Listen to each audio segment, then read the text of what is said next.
take the penalty for me. Though he was pure, a lamb without a blemish, he took my sins and nailed them to the tree. My Lord and God, you are so rich in mercy. Mere words alone are not sufficient thanks. So take my life, transform, renew, and change me, that I might be a living sacrifice.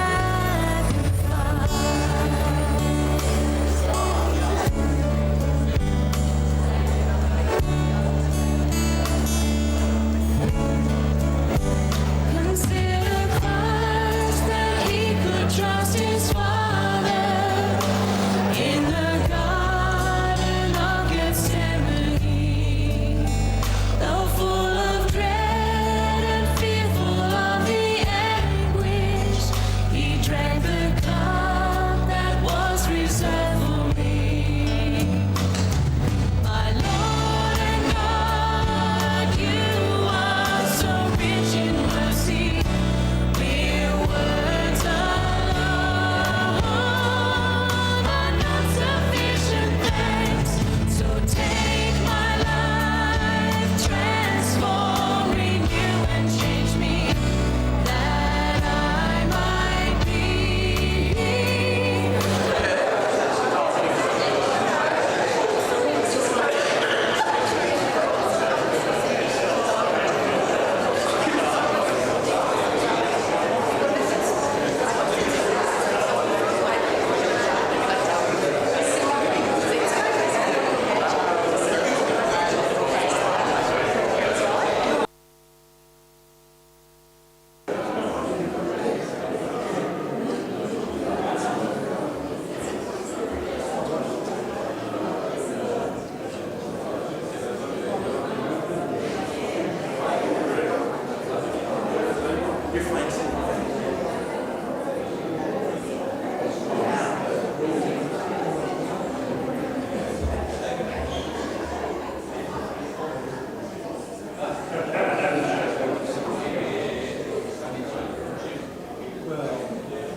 Okay, I think we're just about ready. As people come in, there's still, I said to the people at the door, there's still some seats down the front on the right-hand side. I do my name's David. I want to welcome those of you who've come from Generation Church across the road, and those of you who've come from no church, and this is your first time here. We're not normally as full as this, but if you keep coming, eventually we will be. So you're welcome. Please feel free to come back. And I also have to say this to the Generation folks. I just got a text from your pastor, and he's saying this is kind of a dry run because the outage across the road has been cancelled. So, so if you'd had enough faith, you could have met. But so the next time there's an outage, if this goes well, you can come back.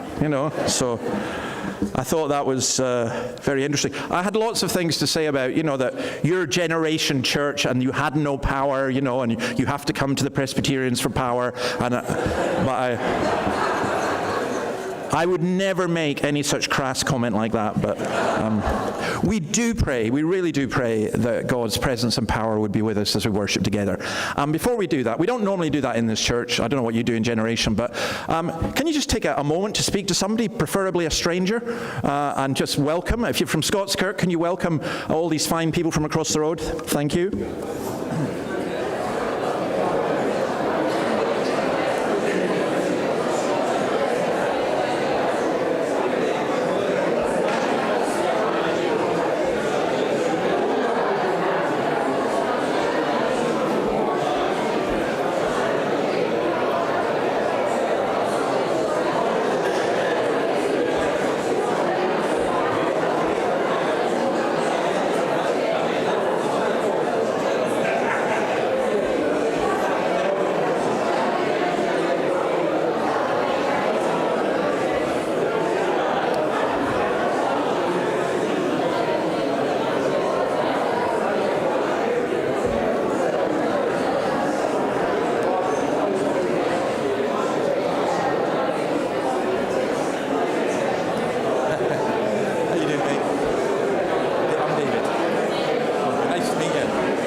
Let's grab a seat.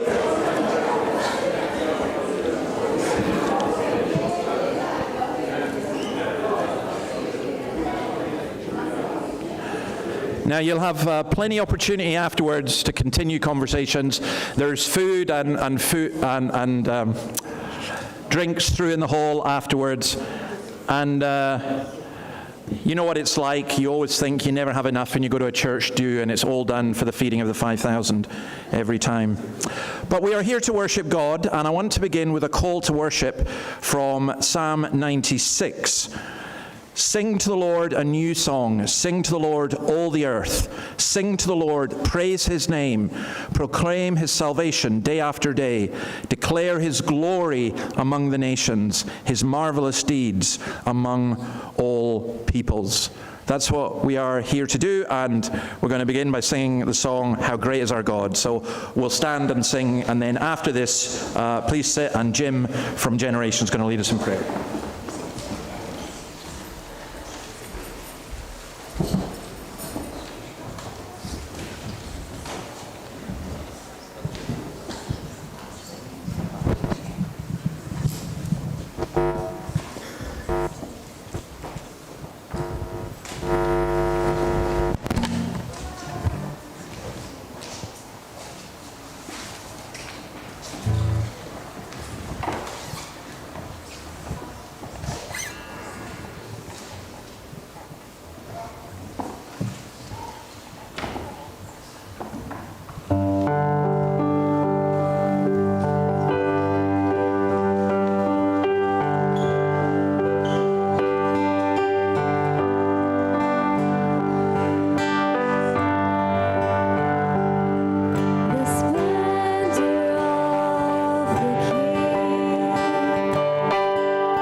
and Jim will lead us in prayer.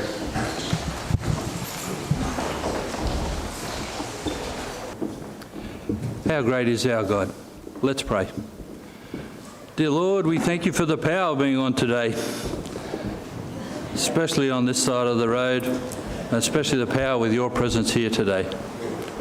Dear Lord, thank you that we know that where two or three are gathered, you are in our midst. Thank you for your presence here today. Lord, we just pray for a special blessing over this service. Give us ears to listen, to hear and absorb your word. Lord, we also ask for a special blessing over this region, over this area of Hamilton, that your love and your light shall shine through us as a witness to all those who cross our paths. All glory and power to you, Lord. Amen.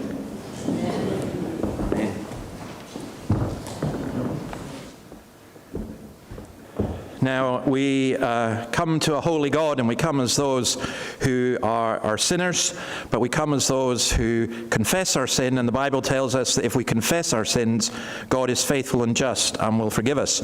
So we're going to say some words together on the screen. The services are a mixture of styles, and I should have said, when we sing, and if your normal practice is to raise your hands, you feel free to do whatever you want. We use the Psalms in the church here, and the Psalms tell us to raise our hands, and we don't obey it very often, but you feel free. And part of what we do here is we always do a collective confession of sin, and here are the words. And by what we have left undone, we have not loved you with our whole heart and mind and strength. We have not loved our neighbors as ourselves.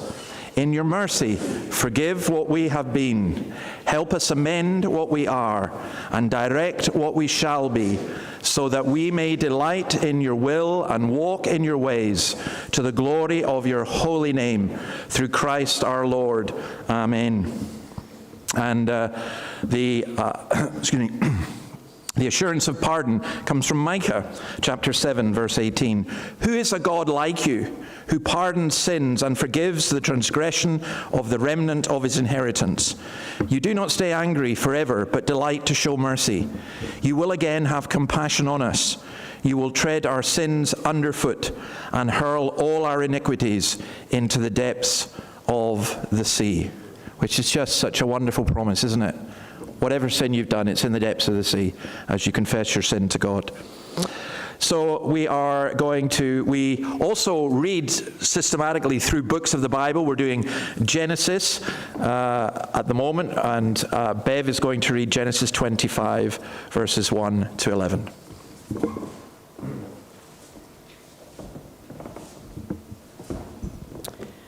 So Genesis 25 is found on page 23 in the Pew Bibles. Now, some of my pronunciations may not be up to scratch, but we'll try. Abraham took another wife whose name was Keturah.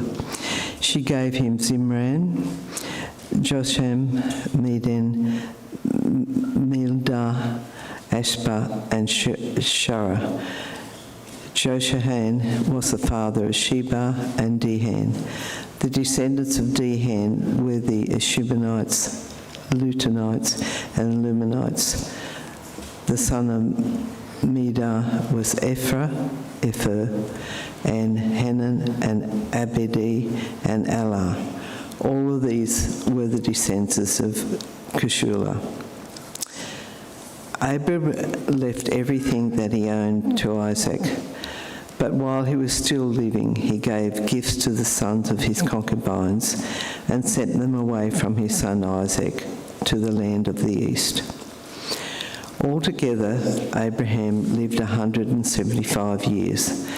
Then Abraham breathed his last and died at a good old age, an old man and full of years.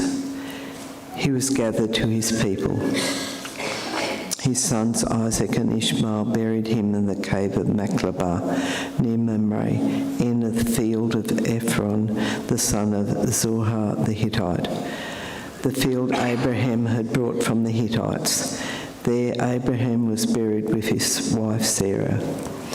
And after Abraham's death, God blessed his son Isaac, and they lived near Beer-lahai-roi.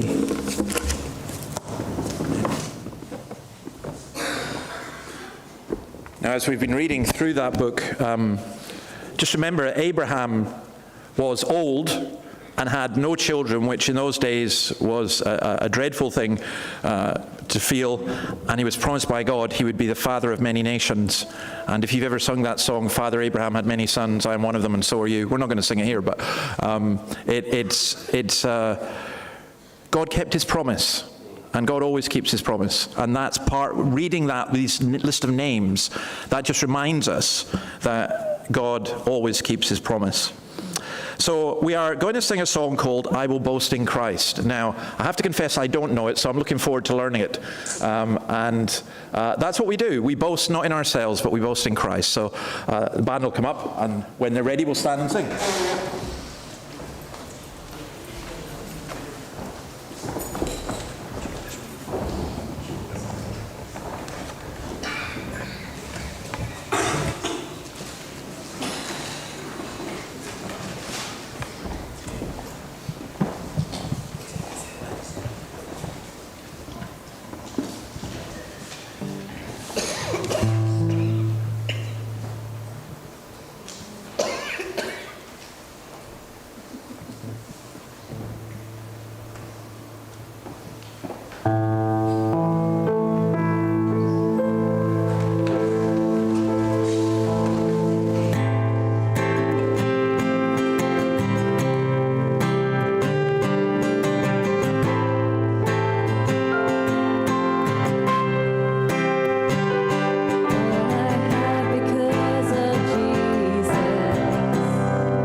seat.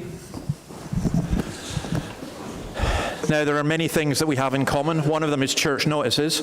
So Michelle's going to come and give the generation notices. Thank you, David.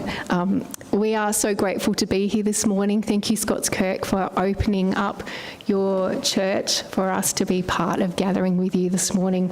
But just for Generation City Church, just some announcements. We have our 2 prayer gatherings happening this week on Wednesday morning on Zoom, 7 a.m. till 7:30 a.m.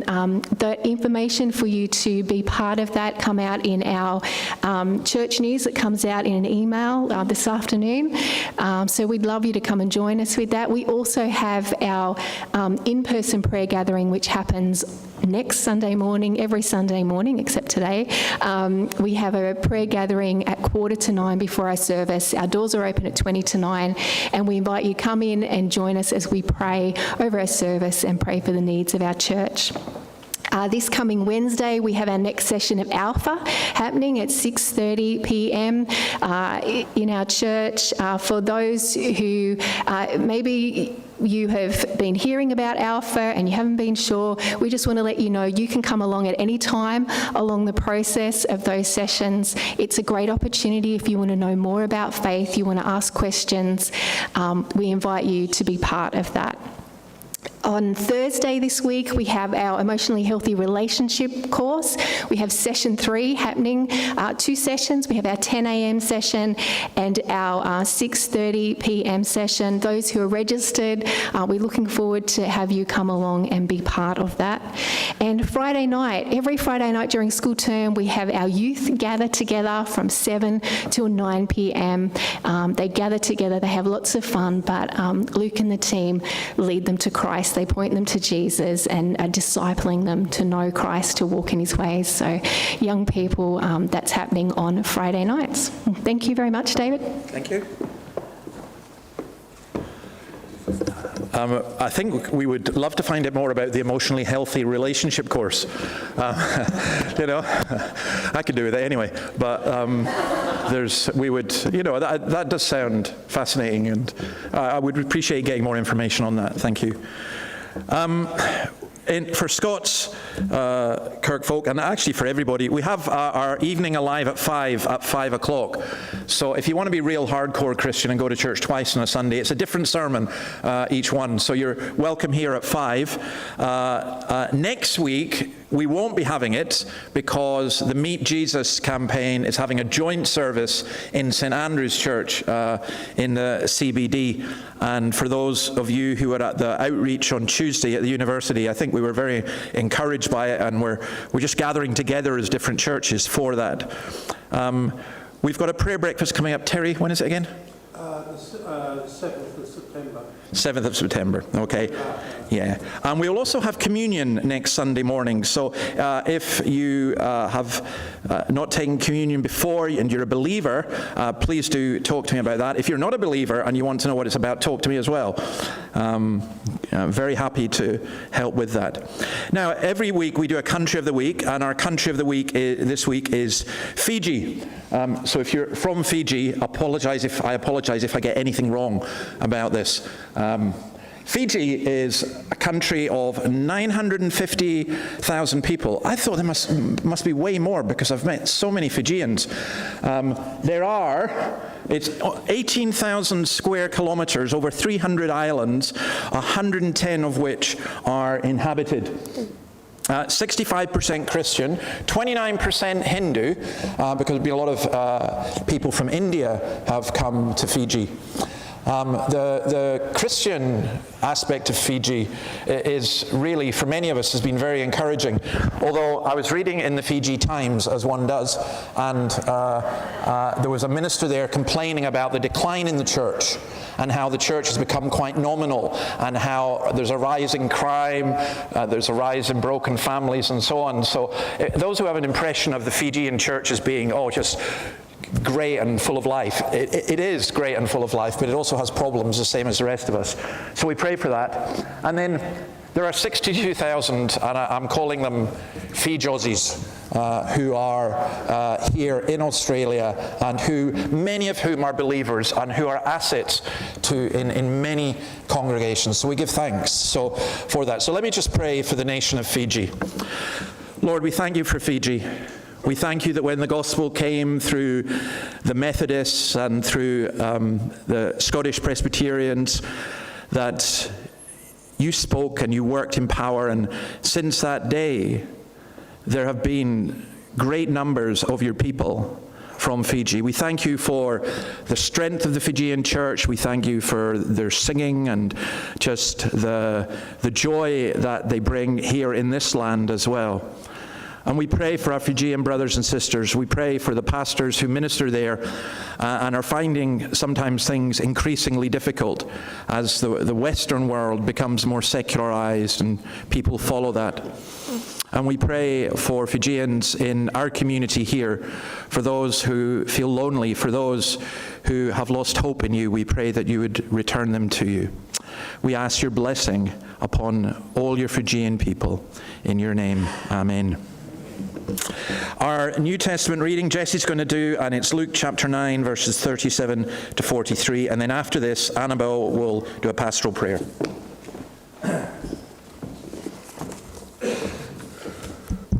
So I'll be reading Luke chapter 37 to 43, which you can also find on page 1004 in your Bibles. The next day, when they came down from the mountain, a large crowd met him. A man in the crowd called out, "Teacher, I beg you to look at my son, for he is my only child." A spirit seizes him, and he suddenly screams. It throws him into convulsions so that he foams at the mouth. It scarcely ever leaves him and is destroying him. I begged the disciples to drive it out, but they could not. "You unbelieving and perverse generation," Jesus replied, "how long shall I stay with you and put up with you? Bring your son here." Even while the boy was coming, the demon threw him to the ground in a convulsion, but Jesus rebuked the impure spirit, healed the boy, and gave him back to his father. And they were all amazed at the greatness of God.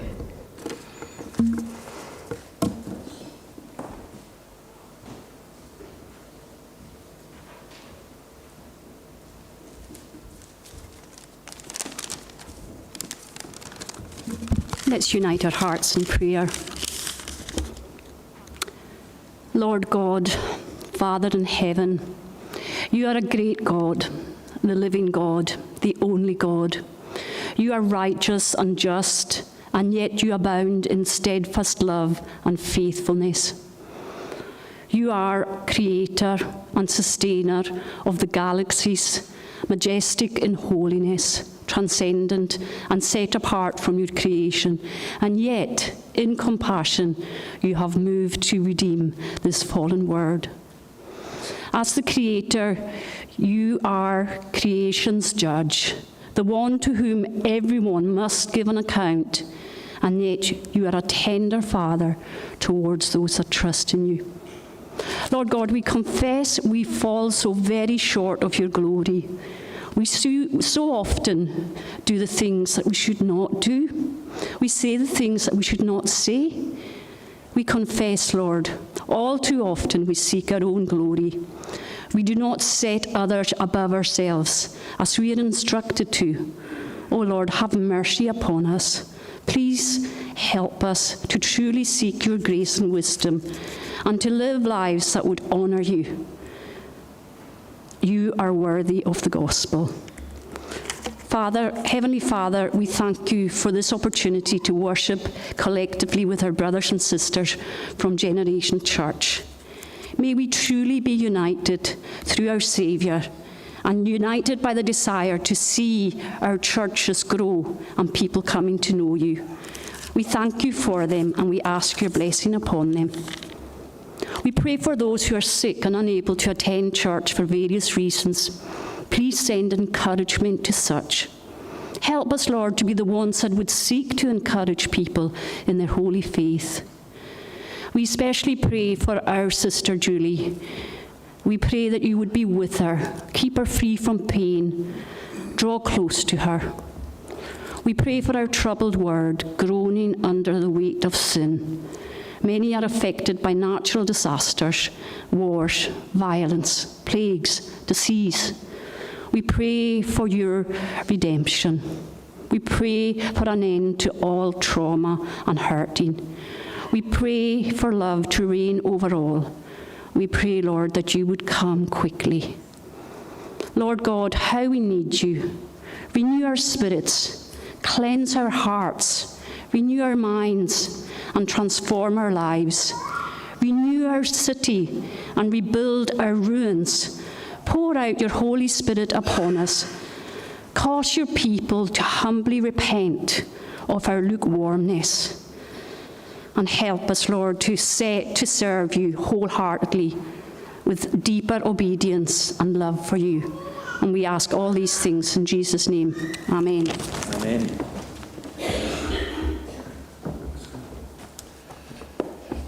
Now, in the church here, we try and sing one of the songs of the Bible. There's a book of songs in the Bible called Psalms. It's the prayer book and the hymn book that Jesus used. And we're going to sing, I love the Psalms because they're so emotional and they're so international and lots of different things and Christ-focused. We're going to sing Psalm 133. Now, what I'm going to do is ask our mini band here to sing it through for us first so you can get some idea of the tune. But when you hear the words, when you see the words, they're going to sound a bit strange, because they are. It talks about oil coming down Aaron's beard. So you didn't know that you were coming to church to sing about oil going down a beard, but that's the way we roll. But what it means is, it's the Holy Spirit is the oil of anointing.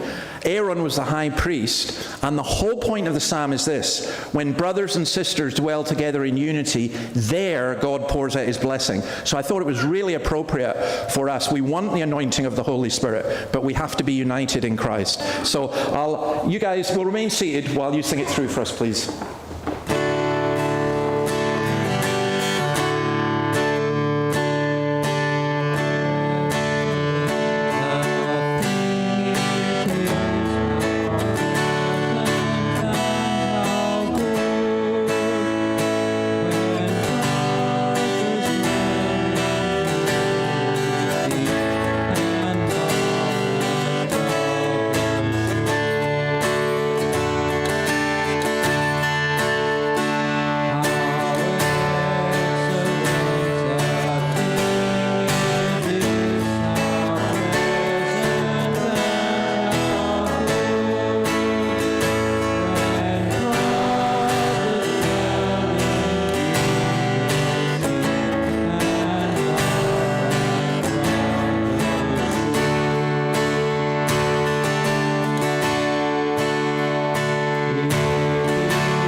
Often when the Bible uses the term brothers, we would now use that as brothers and sisters, but it wouldn't fit in the meter. So, and the Jew, of the Herman's Jew, that's the idea that the Jew in the morning brings life. And where there's unity between God's people, eternal life comes. You know, this is not just about us getting together and having a cozy social gathering. This is about the big deal. It's about eternal life. And we're going to look. We have been looking in the church here in the morning through the book of Acts. In the evening, it's the Gospel of John. And I'm very sorry to our brothers and sisters from Generation, but you missed the bit about speaking in tongues and the baptism of the Spirit, which was last week. So we are on to Acts chapter 11. And this is in the providence of God. This is not... You know, I could not think of a more appropriate passage for us than this. And we're going to look at Acts chapter 11 from verse 19 about the church in Antioch. Before we do that, though, I do want to pray and ask God's blessing on what we're doing. Lord, it's an enormous privilege for us to come to your word, and it's your word. It's not the word of any man or woman. And we come as, Lord, we just pray that you would give us receptive hearts, open minds, wills to obey. We pray, O Lord, that you would even refresh our bodies as you speak to us in the power of your Spirit. This is the word that lasts forever. It's as fresh now as it was on the day it was first given. And Lord, some of us here are discouraged. We have many doubts and fears. We are confused. Some may even be broken. Some, oh Lord, may need to be broken because we're proud. We ask that as we collectively come together, you would speak to us all individually, and that we would be able to say at the end of this, I heard the voice of Jesus say, come unto me and rest. We ask this in your name. Amen. Now, as I was coming here, cycling down the Fernley track, I had to keep avoiding all these walkers because there's a 35-kilometre walk in the rain, so you made a better choice doing this one. But as I was coming down the Fernley and seeing the queues, and then there was a bus and people queuing up to get on a bus to go to a football game of some kind. And then, as I cycled past Lord's, there was a queue going out Lord's as well. And I tell you all that. Yesterday as well, we were in Hunter Valley for the Hunter Valley Highland Gathering, which was phenomenal queues. Not much else, but phenomenal queues and a few pipe bands and tossing the caber and so on. And what struck me about all these things is we have to keep praying. We have to keep pleading with the Lord that there would be queues outside every single church where the gospel is preached. Forget the ones where the gospel is not preached. May they close down or be renewed. But where the gospel is preached, I want queues going out of Generation. You know, and also imagine if there were so many people wanting to hear the word of God that we had to hire the Knights Stadium. That's got to be our aim. We should not be satisfied. This is a small church, and it's lovely to see you all. Not remotely satisfied, because we have to communicate the gospel to the people around us who are lost. Now, how we define ourselves, very often we would say that we are Christian.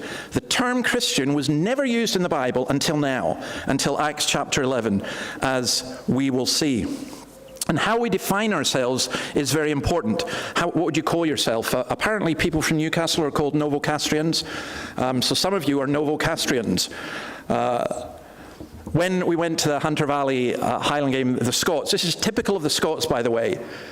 It's like all the Scots supposed to be there, but we have different clans. So there's Clan MacLeod and Clan Cameron, and there wasn't a Clan Robertson, so that's why it wasn't as good as it should have been. But we Scots, we do tribalism. We understand about tribes and who your people are. Unfortunately, the Christian church has been handicapped by a kind of Christian tribalism that stops us working together. Now, we don't have to agree about everything, but we should be able to work together. So, we're going to look at this. We're going to think about how the term Christian is used. There's a podcast called The Rest is History I listened to, and this week the guy who's doing it, Tom Holland, spoke of the First World War as a war between Christian nations. That's not understanding what a Christian is. If you were an Englishman in India, you're assumed to be a Christian. Muslims who come to Western countries speak of it as being Christian countries. Sometimes people will use the word Christian to mean a good person. Are you a Christian? Well, I'm a good person. Well, actually, Christians are miserable sinners. You know, we get it so, sometimes people use it to define what we're not. So let's say you were from Fiji and you were asked, are you a Christian? You might say yes, because you're saying you're not a Hindu. Or we might say, we're not this, we're not that. Sometimes people say they're Christian because they go to the church they were brought up in, which has often been said, you no more are a Christian because you go to church than you're a car because you go to the garage. It just doesn't work that way. So what does it mean? So here are 4 things I'm going to look at in terms of what a Christian is and why we work together as Christians. Let's read verses 19 to 21 first of all. The Christians tell good news. Now those who had been scattered by the persecution that broke out when Stephen was killed traveled as far as Phoenicia, Cyprus, and Antioch, spreading the word only among Jews. Some of them, however, men from Cyprus and Cyrene, went to Antioch and began to speak to Greeks also, telling them the good news about the Lord Jesus. The Lord's hand was with them, and a great number of people believed and turned to the Lord. We don't know, by the way, who spread this. It wasn't the apostles. And we know that the early Christians were scattered because of persecution, which is often what God does. And then it took a long time for the church to start going out to people who weren't Jews, even though they'd been told they should. But we don't know the people who first did this. We don't know the people who first broke out of that and started telling the gospel to people who were not Jews in Antioch. And there's a great lesson in that for us. You may not be a famous evangelist. In fact, I don't recognize any famous evangelists here. We don't have many famous evangelists. You may not have a name that is in all the churches. But wherever you go, if you are a Christian, you spread the fragrance of Christ. Which is why, again, part of this is so exciting, because what happens is, as you go from here and you're a Christian and you're renewed in your faith and so on, you can't help but meet people. Partly because of my job, it happens all the time. But it's wonderful. By the way, it's wonderful to have a small child singing out hallelujah, and the rest of you can do that at any time as well if you wish. Love the sound of children in the church.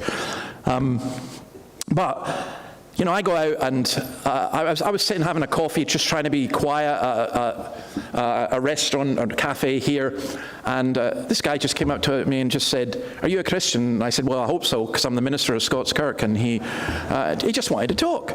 Well, maybe that doesn't happen to you, but wherever you go, you spread the fragrance of Christ. Someone wrote this, that sharing Christ was to them as natural as tears to sorrow or a smile to happiness. I think if you have to be trained to share Christ, there's something a little bit missing. It's like if you had to be trained to say how wonderful your wife was, maybe your marriage could do with a little therapy. Now we know that Philip had gone, by the way, around this area. We know that they went to Lebanon, the island of Cyprus, and to the city of Antioch in Syria.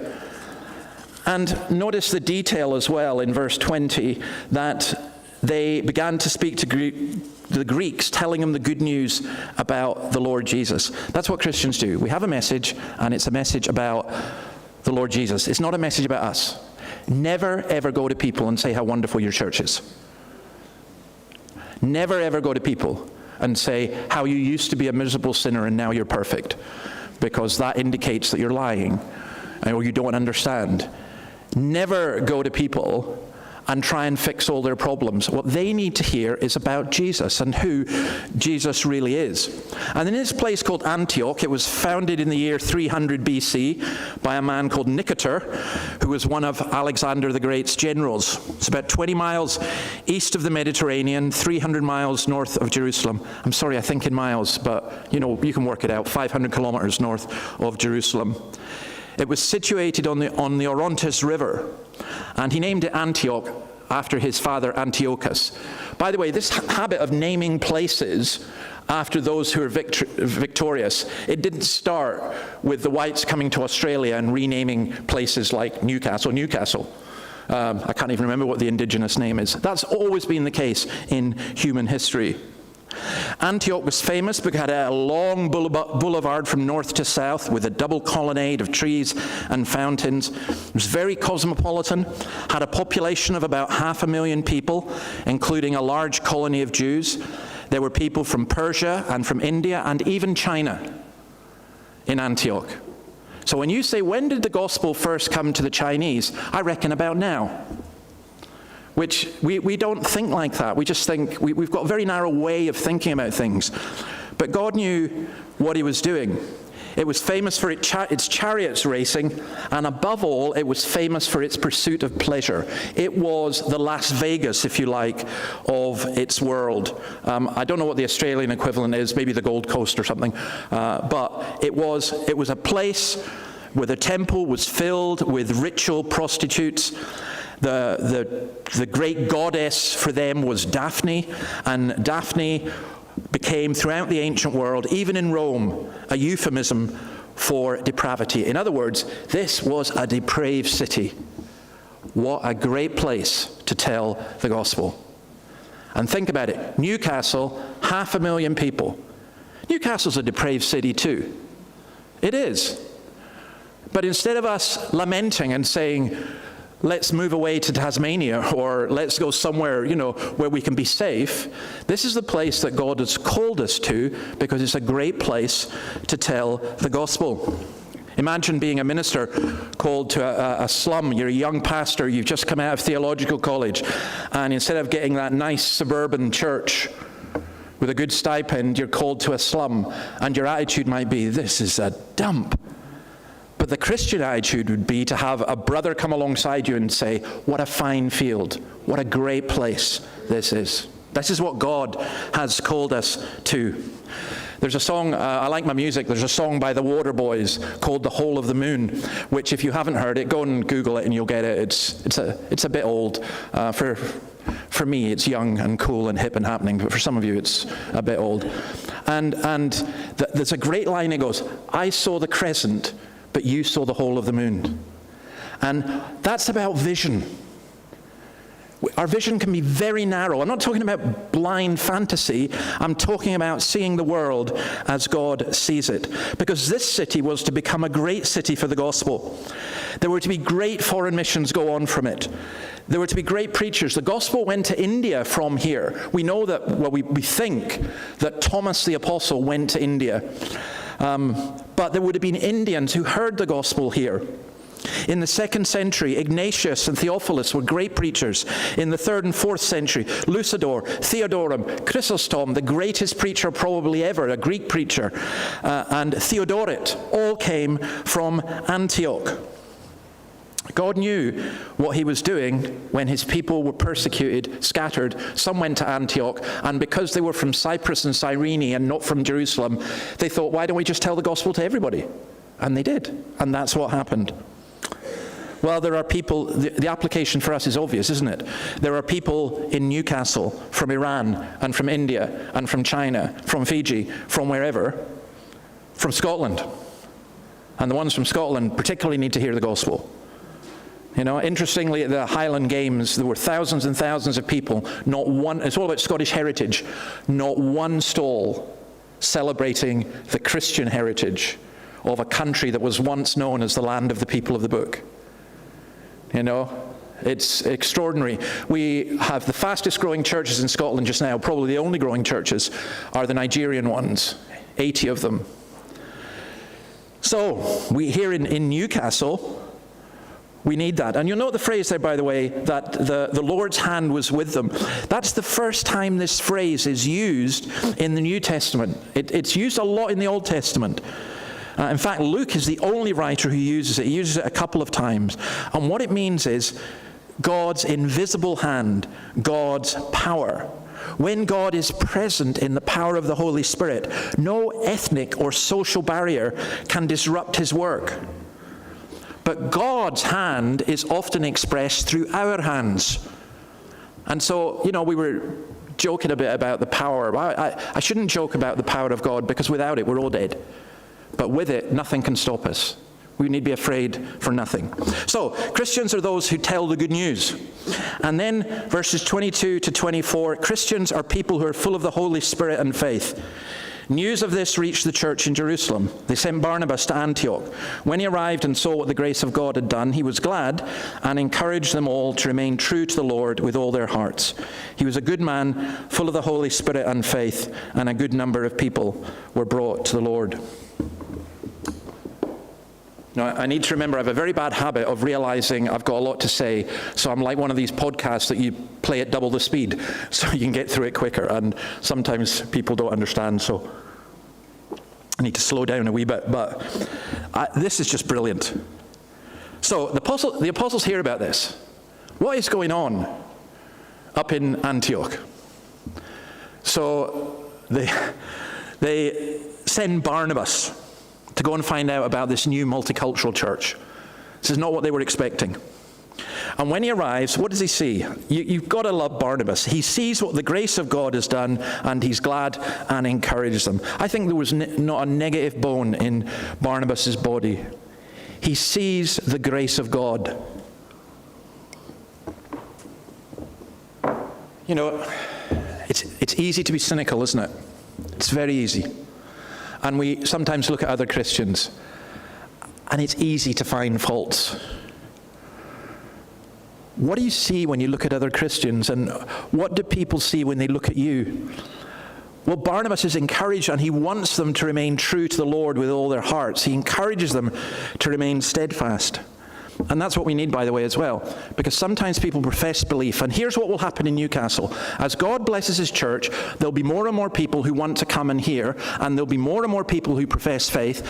And the devil will send people, or will cause people to trip up, who come into the church, profess faith, and then turn away. That's always happened. My own experience, I would say I've always seen that, but when I read through church history, I read through the New Testament, that's what happens. And then what happens is some people get very cynical. They go, oh, that renewal isn't real. What's going on in that church isn't real, because that person wasn't real and that person wasn't real. And I want to say, have you never read the parable of the sower? There are different types of soil it falls into and different crops. And that's why we encourage people to remain faithful, because sometimes people profess belief and then turn away. The pressure or the persecution becomes too much. The front door of the church, the back door is as big as the front door. People come in, but people leave. And we need to deal with that. We need to challenge people, because sometimes it's persecution, sometimes it's false teaching, sometimes we're discouraged by fallouts within the church. There's nothing more discouraging than that, is there? Than you've got a Christian brother or sister, and then they just behave worse than pagans. You know, and I can't be bothered with all of this. I like Jesus. I'm just going to withdraw into my own circle. And the Lord tells us not to withdraw. Sometimes our personal circumstances overwhelm us. Why is this happening to me? Why am I having this illness? Why this trouble in my family? Why do I feel so discouraged and so depressed? And here I am in church, and we're singing about boasting in Jesus, and I can hardly get out of bed in the morning. And that's what I love about Barnabas, the son of encouragement. William Barclay says this about him: one of the highest of human duties is the duty of encouragement. It is easy to laugh at men's ideals. It is easy to pour cold water on their enthusiasm. It is easy to discourage others. The world is full of discouragers. We have a Christian duty to encourage one another. Many a time a word of praise or thanks or appreciation or cheer has kept a man on his feet. Blessed is the man who speaks such a word.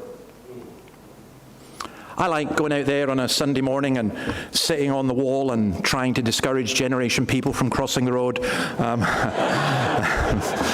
And actually trying to discourage Scottskirk people from crossing the road. That's really what I'm there for. But I was out one day, and look, let me put it this way. We don't all come to church full of joy and bouncing and everything, and I was really discouraged. And I was sitting on the wall and I was thinking, oh Lord, what can I do? And Jono, I'm telling you this because it was very moving to me, Jono just walked over the road. And he doesn't normally walk over the road. He's got enough on his hands with you lot without having to deal with us. And he walked over the road, and he just sat and talked to me for a couple of minutes. And I said to him, you have no idea how encouraging that was. And he said, I felt that God was telling me to go over. And I thought, well, I ain't going to argue with the Lord because that was exactly what I needed. Sometimes we need a word of encouragement. Yeah, sure. Sometimes we need a word of rebuke. But even the word of rebuke can be a word of encouragement. You know, when you're not rebuking to kick somebody and knock them down. We are trying to encourage. And Barnabas was like that. And look what happened. When he did that, a great number of people believed and turned to the Lord. And notice that phrase as well, they were brought to the Lord. They're not brought to our church, they're brought to the Lord. That's the important thing. You know, if God blessed Generation and you had 1,000 people and we were still here with 30 or 40, I would rejoice that you had 1,000 people, because people have been brought to the Lord. It's not about our churches, it's about people coming to the Lord. Our mission is not self-centered, it is not self-confident, it's Christ-centered and Christ-confident. And then this in verse 25 and 26, Christians full of the Holy Spirit and faith, what a great description, Christians are taught. Then Barnabas went to Tarsus to look for Saul, and when he found him, he brought him to Antioch. So for a whole year, Barnabas and Saul met with the church and taught great numbers of people. The disciples were first called Christians at Antioch. Now this bit is really amazing. I know I keep saying amazing. You kind of run out of superlatives. Honestly, when I was looking at this week, it just blew my mind. So here's Barnabas. He's the senior guy. He's the son of encouragement. And he has the grace to know that he can't cope with what's happening. Too many Bible studies, too many pastoral visits, too many sermons. He was burdened and tired, and he couldn't cope with the growth in the church. And so what does he do? He heads north, he heads to Turkey, to go and get a man called Saul, who had been spectacularly converted, but the Bible condenses things 10 years earlier. And Saul had now been in Tarsus for 7 or 8 years and was largely unknown. Here's the amazing bit. It says here that Barnabas had to go and search for him. In other words, he didn't go to Tarsus and say, show me where the great Paul is, teaching all these people. He had to go find him in some back alley somewhere. Now, we know from what Paul says in Galatians and in Corinthians that he had spent years going around Syria and Turkey preaching the gospel, being beaten up, being imprisoned, being rejected. But nobody knew him. And Barnabas goes to get him, which I just think is astonishing. Because now, from the book of Acts, there's going to be a change. Instead of Barnabas and Saul, it's going to be Paul and Barnabas and Timothy, but Paul is going to be the main guy.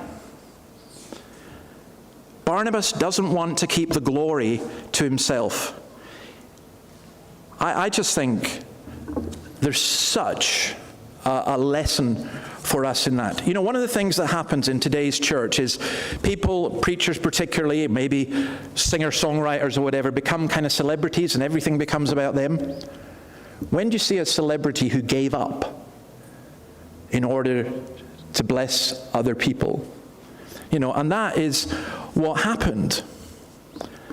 John the Baptist said, he must increase, I must decrease. We must all be prepared to give place to those whom God has called to bless more than us sometimes. Now, think about it that way. You've been used to leading the praise and you're quite good at it, and someone comes along who's way better.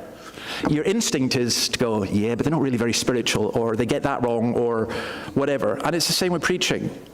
Whereas in reality, we should all be saying, Lord, please send people who are better than me so that your cause can grow, because we all work together. We're a body. It's not about one person. We are a body, and that is so important. The other thing that Barnabas knew about Saul was that Saul was being the person who'd persecuted Christians. He had a really sharp mind, but he also knew this: wherever Saul or Paul went, he caused trouble.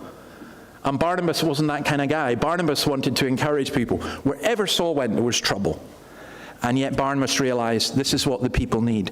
So he went and he got him. He knew that the church was in need of gifts that he himself did not possess, so he persisted in his hunt. He put the needs of the church before his own advancement and self-glorification. The vast majority of fallouts in a church, and I'm sure Generation is no different from Scots or any other church, it's not about doctrine, it's about personalities falling out with one another. And you see that so often in the New Testament and elsewhere. Well, we need this attitude. And this was real teamwork. They complemented one another. Barnabas was sensitive and empathetic and generous. You know, you'd go to Barnabas if you wanted a hug. Paul had a brilliant, sharp, razor-sharp lawyer's mind, was a fabulous communicator of God's word. And they worked together. And look what they did. For a year, they taught.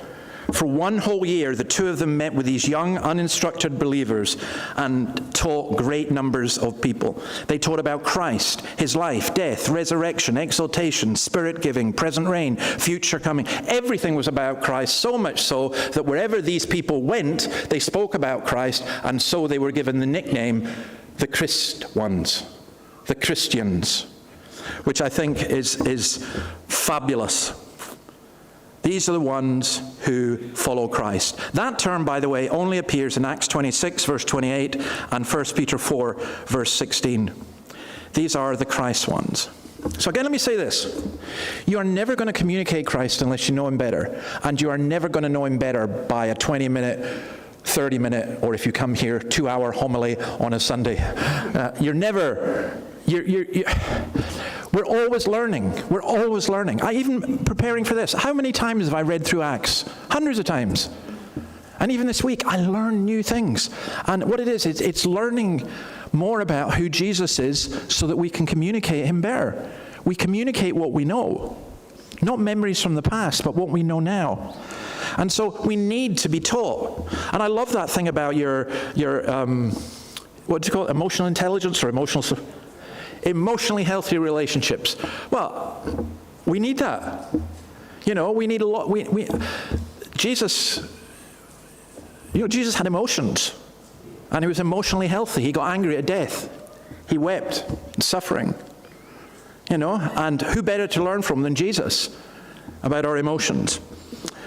So you have these followers of Christ. Well, I always do a question of the week.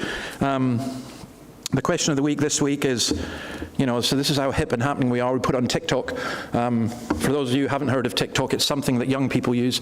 But TikTok, the question is, why are we called Christians? Why were they called Christians? Because they talked about Christos. They talked about the Christ. You could imagine around the city colonnade someone saying, see that group over there? They're always talking about Jesus. I was in a cafe once, and a guy who was doing youth work, he was sitting with me, and we were talking about his work. We weren't particularly loud, but I'll never forget it. This man got up, he came over to our table, and he banged the table, and in front of the whole cafe, he said, I hate you people. I hate you Christians. You're always talking. And he got up and left, and I looked around at the whole cafe, and people, I could see they obviously had sympathy for us, and I thought, well, let's just carry on, But that's what was happening here. These are the Christos. These are the ones who are talking about Christ. It's interesting, isn't it? After a church service, what do?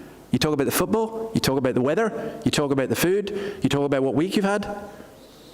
Or when you go home, do your kids actually hear you talking about what you've heard because it means something to you? Because that will make a bigger impact on them than what they hear in church, that you actually care about it. So the Christians are called that. They're always talking about Christ. They are the Christ people. It's a nickname. Like in school, when I became a Christian, I joined a scripture union group, and we were called the Bible Bashers. And it wasn't a compliment. And being called a Christian then wasn't a compliment. It was slang. It was considered as ridicule. I recall the preacher Michael Ramsey once saying, and this really appealed to me, if you take Christ out of Christian, all that you're left with is Ian, and Ian doesn't save anybody. And I love that. Because lots of people take the term Christian and leave Christ out. Don't leave Christ out of Christian. Lastly, verses 27 to 30, the Christians care for one another. They're taught, they're filled with the Spirit and faith, they tell the gospel. And then this, during this time, some prophets came down from Jerusalem to Antioch. One of them, named Agabus, stood up and through the Spirit predicted that a severe famine would spread over the entire Roman world. This happened during the reign of Claudius. The disciples, as each one was able, decided to provide help for the brothers and sisters living in Judea. This they did, sending their gifts to the elders by Barnabas and Saul. Now, Historians do not record a worldwide famine at this point. But what they do record is that there was a severe famine in Israel, and then a severe famine in Egypt, and then a severe famine in Turkey, and so on. And the Christians were warned about this. They were warned it was coming to Judea, and instinctively they gave to their poor brothers and sisters in Jerusalem. And by the way, when you read the rest of the book of Acts, Paul spent a lot of time collecting money. In fact, he was due to go to Spain, but rather than go to Spain, he took money from the churches in Greece and went to Jerusalem, got arrested, got sent to Rome, and there he was killed. That's how Acts ends, but that was because of this concern that was there for the poor. This is the first, by the way, the first mention of the term elders in the book of Acts, and time has run out, so I won't go into that. But we know that at this time, in the year AD 46, grain and figs from Cyprus and Egypt were brought to Jerusalem by the Jewish queen mother, Helena, to relieve the hungry population. And Paul writes about this in Galatians chapter 2, where he goes back to Jerusalem, where he meets with the apostles, and where he says the only thing they were concerned about is that we should remember the poor. And he said, this is the very thing I was eager to do. There is this bizarre teaching that has come into the church, that on the one hand there are people who preach the gospel, and on the other hand there are people who do mercy ministries. I have never understood how any Christian church could think like that. You do both. Of course, we care for the poor. The greatest thing that the poor need is the same thing that the rich need, which is to come to know Christ. But of course we share what we have. That's the point.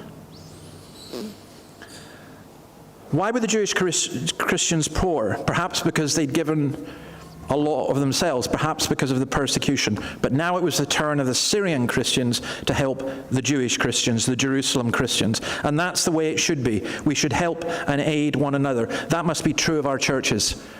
I'm tired of churches that have got lots of resources and say, yeah, but we need to keep it for a rainy day. I could say it's chucking it down. You've got brothers and sisters who need help. And stop sending people who are the ones you want to get rid of.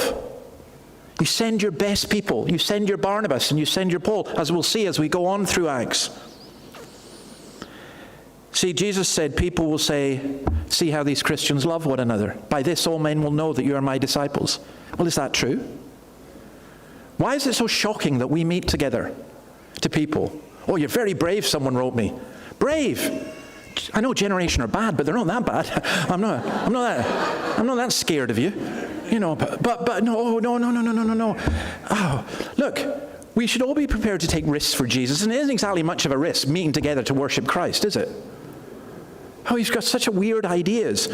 I tell you what the risk is when you give up your best people to another church thinking we're going to get hit. Well, maybe we are, but it's the gospel that we're looking for. So, let me finish this by just simply saying this. I want to say something to those of you who are not believers. I don't assume because you're here that you are a believer. You may be like the pagans in Antioch. You may be like those who would call themselves Christians but are just cultural Christians. You may be of another religion. I love it when Hindus and Muslims come and see what we are doing. You may be seeking.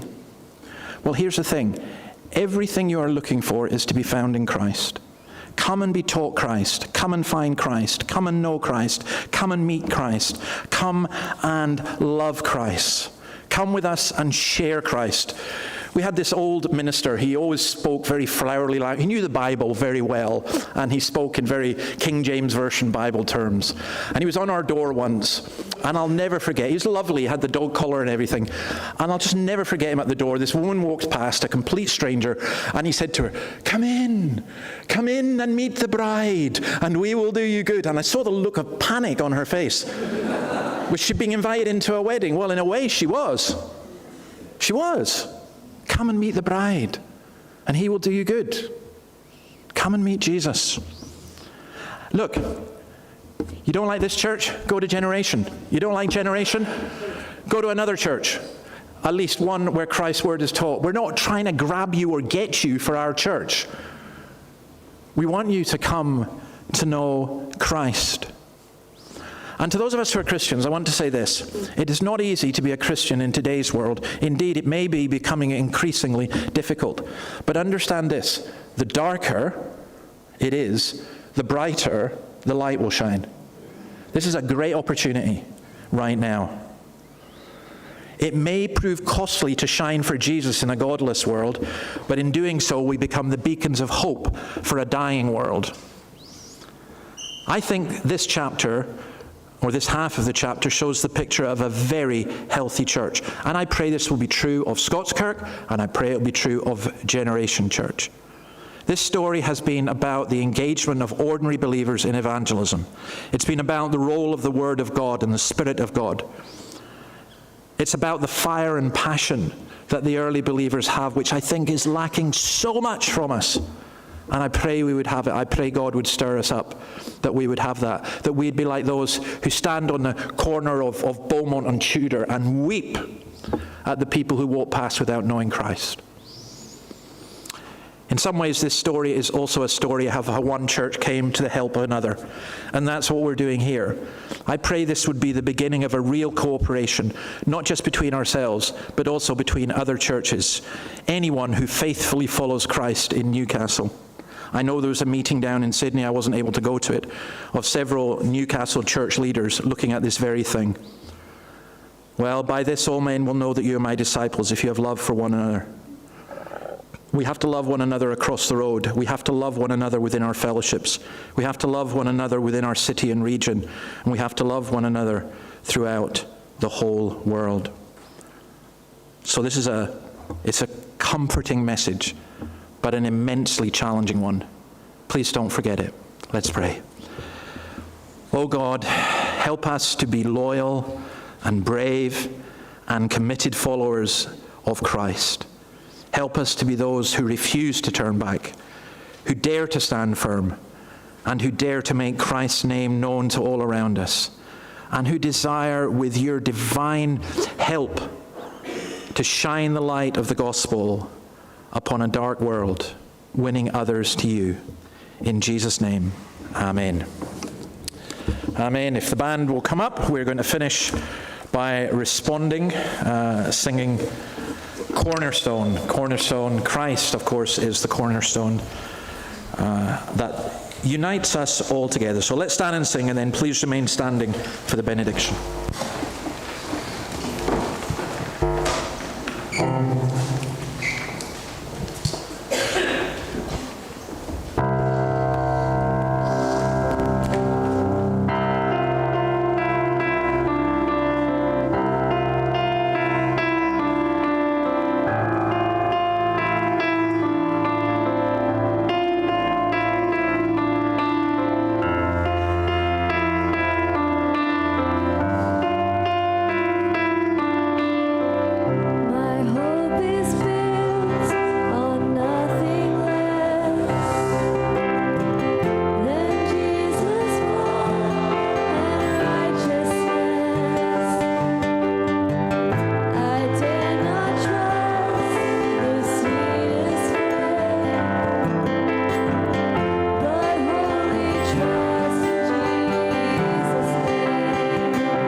bless you and keep you.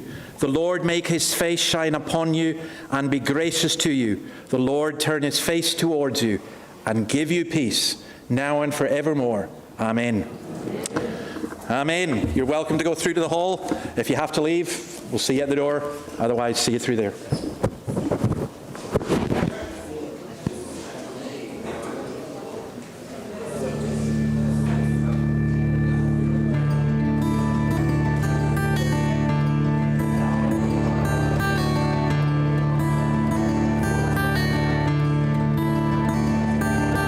Lord, you have searched me, and you know me. You know when I sit and when I rise. You perceive my thoughts from afar. You discern my going out and my lying down. You are familiar with all of my ways. Before a word is on my tongue, you know it completely, Lord. You know it completely. You hem me in, behind and before. You have laid your hand upon me. And such knowledge, Lord, is too wonderful for me, too lofty for me to attain. Where can I go from your spirit? Where can I flee from your presence, Lord? If I go up to the heavens, you are there. If I make my bed in the depths, you are there.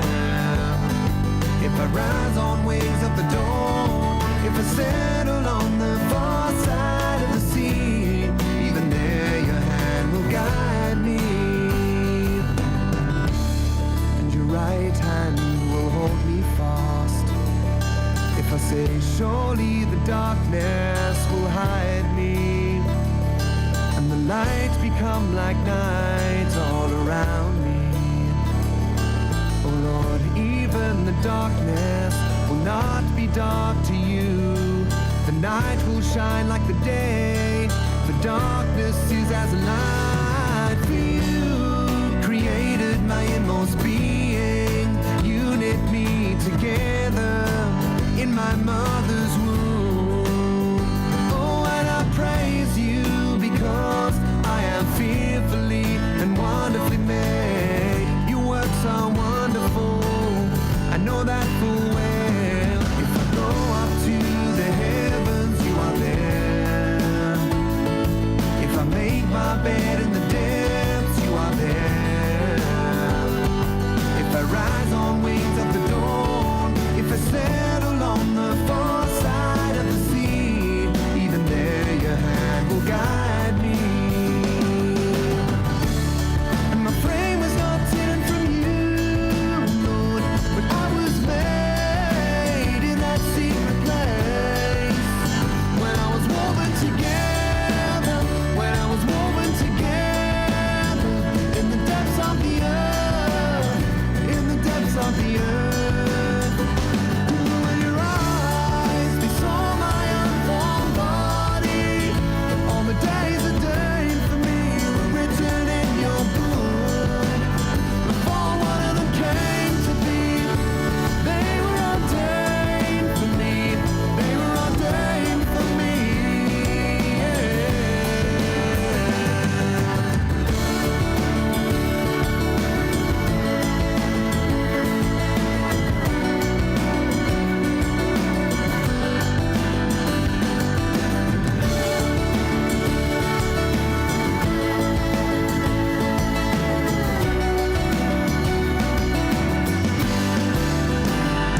Precious to me are all of your thoughts, Lord. How vast is the sum of them. Were I to count them, they would outnumber the grains of the sand. The grains of the sand. When I awake, Lord, when I awake, Lord,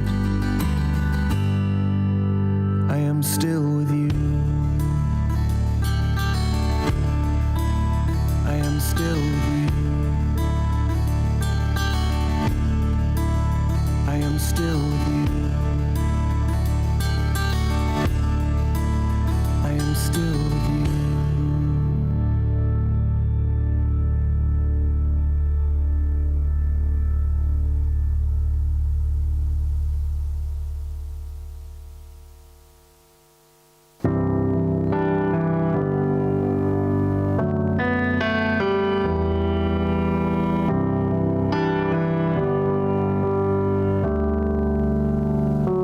Bless the Lord, oh my soul, oh my soul, worship His holy name.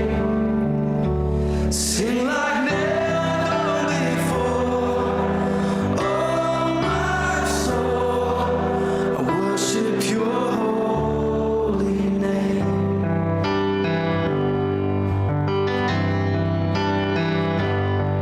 The sun comes up, it's a new day dawning. It's time to sing Your song again. Whatever may pass and whatever lies before me, let me be singing when the evening comes. Bless the Lord.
Sing like never before.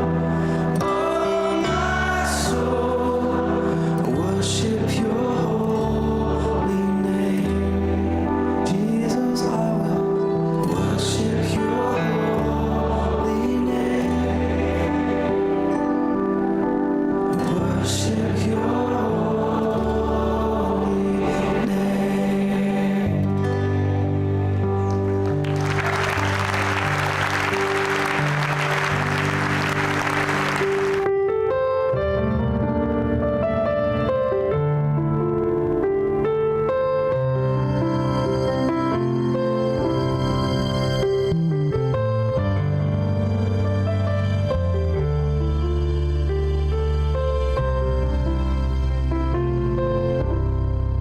In Christ alone, my hope is found. He is my light, my strength.